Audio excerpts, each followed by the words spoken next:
Good day, everyone. Today we are diving into Genesis 5. But before that, if you were not able, or for those who were not able to watch the videos on our videos on Genesis chapters 1 to 4, you can find it on my Facebook. You go to albums, and then you can find an album there titled Genesis 1 chapter at a time. So you can find the videos there in that album. So Genesis 5, I titled it When God Writes Your Name. But I want to start by asking, have you ever read Genesis 5 and thought, Lord, why is this chapter even here? Or it's a long list of names, long list of long lives, and the same phrase repeated again and again. And then he died, and he died, and he died. At first glance, it seems boring, repetitive, and almost like a cemetery roll call. But listen carefully. Genesis 5 is not about death. It is about legacy, identity, and walking with God in a world full of endings. So today we are going to look at three truths from Genesis 5 that can transform how we see our lives, even in the shadow of death. Number 1, you are more than a name. You are made in His image.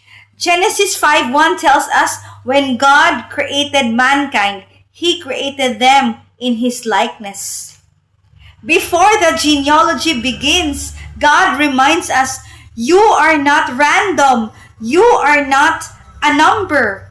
You are crafted by God, stamped with His image.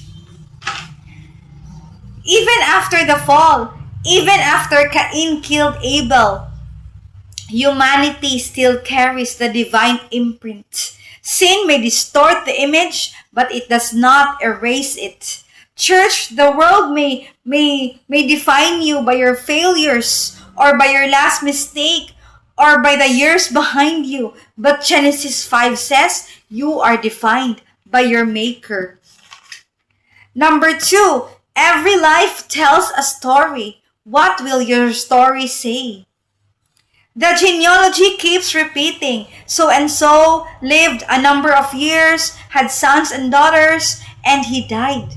It seems repetitive, but it's a powerful reminder that life is short, time is passing, and one day our lives will be summarized in one line. Some of these men lived 900 years, and yet the end of their story was the same, and he died. Longevity is not legacy. Wealth is not legacy. Fame is not legacy. The question Genesis 5 asks is this: when your dash, the line between your birth and death, is complete, what will remain? Will it say, she walked with God? Will it say, he lived for himself? Or will it be silent? Your life is a story being written every day. Make it a story worth remembering. Point number 3, walk with God, break the pattern.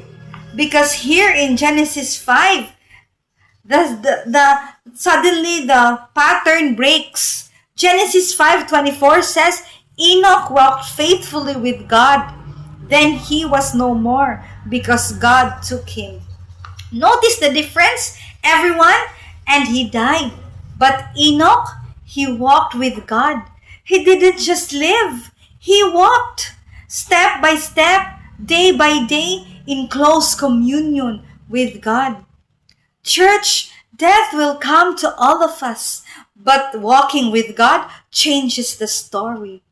It can transform ordinary lives into extraordinary legacy. You may not control how long you live in this earth, but you can control how you walk. So walk in faith, walk in obedience, and walk in intimacy, and your life will be more than just a dash. It will be a footprint in eternity. So to conclude, Genesis 5 may look like a roll call of the dead, but it whispers hope. Yes, death is real.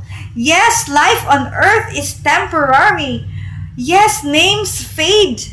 But those who walk with God leave footprints in eternity.